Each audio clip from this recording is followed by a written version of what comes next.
Why does God allow suffering? The question echoes silently in our hearts and minds, especially when life hits us with unexpected pain. Perhaps you found yourself asking, if God is truly good, why does he allow me to suffer like this? There are no easy answers to this question, but there are paths we can explore to find hope and understanding. The Valley of the Shadow. Psalm 23 tells us that even though we walk through the valley of the shadow of death, God is with us. The valley is dark, frightening, and sometimes seems endless. Yet the psalmist reminds us of a crucial truth. We are never alone. God doesn't promise to shield us from all suffering, but he promises to walk with us through it. Let's look at the story of Job, a man described as upright and blameless. Job endured unimaginable suffering. He lost everything: family, health, wealth. His story is one of the most challenging in the Bible because it challenges the notion that being righteous spares us from pain. Job didn't understand why he was suffering, and often we don't understand our own suffering. But by the end of his journey, Job found something deeper than answers. He found a new understanding of God. He said, "My ears had heard of you, but now my eyes have seen you." Job 42:5. The pain led him to a more intimate encounter with God. Suffering and free will. Another important dimension of suffering is the free will that God has given us. Free will is both a blessing and a burden.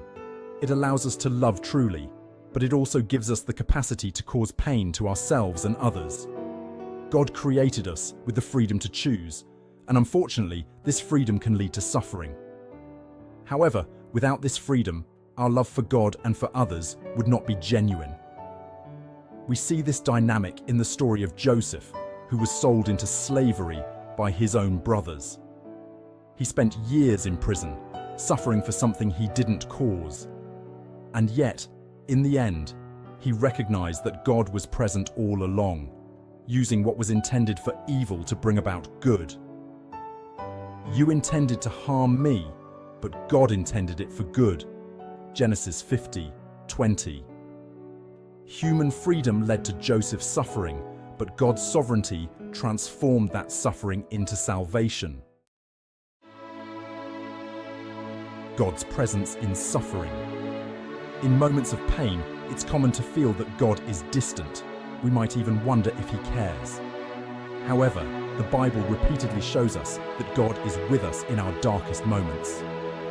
Think of the cross of Christ, the ultimate symbol of suffering and abandonment. Jesus, the Son of God, experienced intense physical, emotional, and spiritual pain. He cried out, my God, why have you forsaken me?" Matthew 27:46. In that moment, Jesus identified with all our sufferings, showing us that God deeply understands our pain. But the cross is not the end of the story. 3 days later, the resurrection reminds us that God has the power to turn death into life, despair into hope.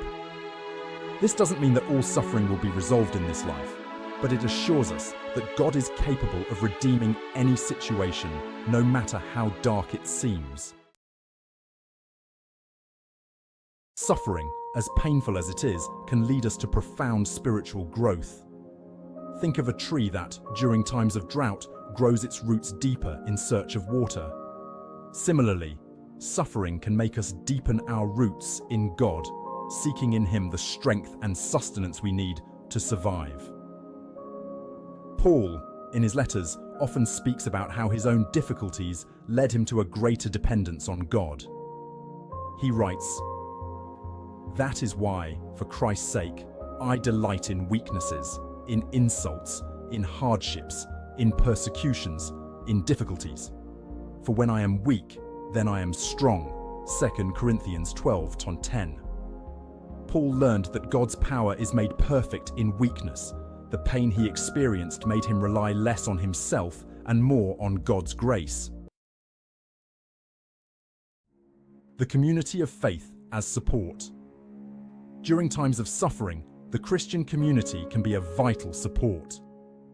We are called to carry each other's burdens, as stated in Galatians chapter 6 verse 2, offering support, prayer, and encouragement.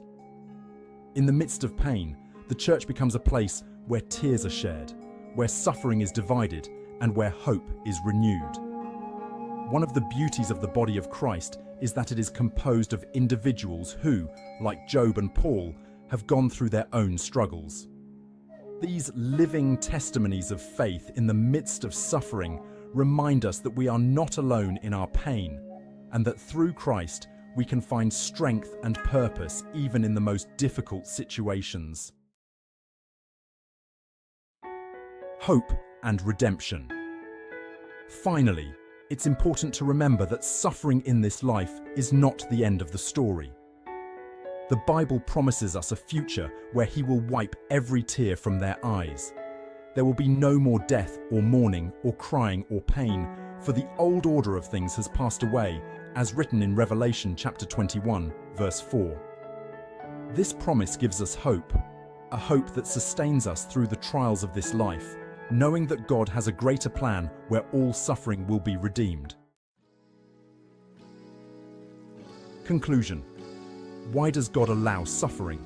We may never have a complete answer in this life, but what we do know is that God is with us in the midst of pain, that He can use suffering to mold us and draw us closer to Him, and that one day all our tears will be wiped away.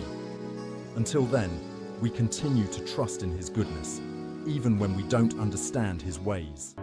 Do you have any thoughts or comments? What has God been doing in your life? Share your thoughts below and don't forget to like this video.